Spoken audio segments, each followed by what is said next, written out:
এতিয়া আমি ক্লাছ 7ৰ গোটা আকৃতিৰ দৃশ্যায়ন পাঠটিৰ 258 পেজ নম্বৰত থকা 15.1 আমি আলোচনা কৰিম।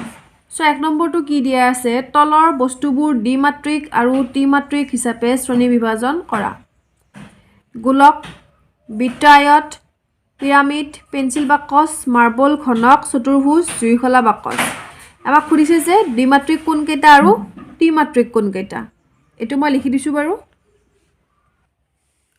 সো দ্বিমাত্ৰিক কেইটা কোন কেইটা হ'ব, বৃত্ত, আয়ত আৰু চতুৰ্ভুজ হ'ব দ্বিমাত্ৰিক। ত্ৰিমাত্ৰিক কি হ'ব, গোলক, পিৰামিড, পেন্সিল বাকচ, মাৰ্বল ঘনক, জুইশলা বাকচ। 2 নম্বৰটো চোৱা, কাষ আৰু শীৰ্ষবিন্দু নথকা তিনিটা গোটা বস্তুৰ নাম লিখা। সো কি হ'ব, যাৰ কাষ আৰু শীৰ্ষবিন্দু নাই, গোলকটো হ'ব, ফুটবলটো হ'ব যাৰ কাষো নাই শীৰ্ষবিন্দু নাই, কমলাটো হ'ব, আপেল হ'ব, এনেকৈ বিভিন্ন ধৰণৰ বস্তু হ'ব। ঠিক আছে, মই তিনিটা লিখি দিছো যেহেতু আমাক তিনিটা লিখিব দিছে। 3 নম্বৰটো দিয়া আছে, এটা শংকুত কেইটা শীৰ্ষবিন্দু থাকে। এটা শংকু এটাত কেইটা শীৰ্ষবিন্দু থাকে, এটাই আমাৰ শীৰ্ষবিন্দু থাকে। 4 নম্বৰটো চোৱা, ঘনক সাজিবৰ বাবে কোন কেইটা চিত্ৰ ব্যৱহাৰ কৰিব পাৰি। 1 নম্বৰ চিত্ৰটো চোৱা, এইটো তোমালোকে যদি এনেকুৱা যদি এটা কাগজত আঁকি লোৱা তেতিয়াহ'লে গম পাবা যে এইটো আমি ঘনক কৰিব নোৱাৰো। ঠিক আছে, তোমালোকে প্ৰমাণ কৰি চাব পাৰা। 2 নম্বৰ চিত্ৰটো চোৱা, এইটোত এটুকুৰা কাগজত যদি আমি এনেকুৱা ধৰণে কাটি লওঁ তেতিয়াহ'লে আমি গম পাম যে এইটো আমি ঘনক কৰিব পাৰিম। ঘনক কৰিবৰ কাৰণে আমাৰ কিমানটা পিঠি লাগিব, আমাৰ 6টা লাগিব, ইয়াৰে আমাৰ হ'ব 6টা হ'ব। ঠিক আছে, 3 নম্বৰটো কি হ'ব, 3 নম্বৰটো আমি এটা ঘনক সাজিব পাৰিম।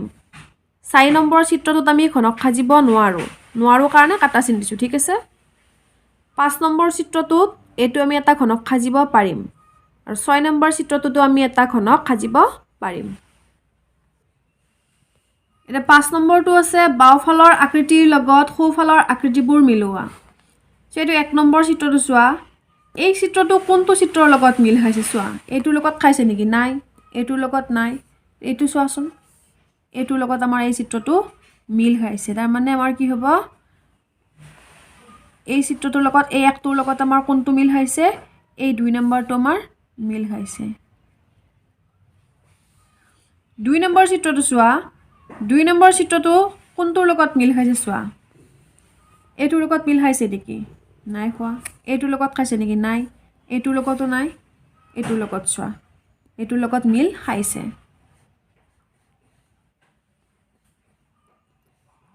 3 নম্বৰ চিত্ৰটো চোৱা, কোনটোৰ লগত মিল খাইছে, 3 নম্বৰ চিত্ৰটো এই একটোৰ লগত চোৱাচোন, ইয়াতে এনেকৈ আছে, এনেকৈ আছে, ইয়াতে চোৱা এনেকৈ আছে, মানে এইটো আমাৰ মিল খাইছে 1 নম্বৰটোৰ লগত। 4 নম্বৰ চিত্ৰটোত কোনটো বাকী ৰ'ল, এই 3 নম্বৰটোৰ লগত।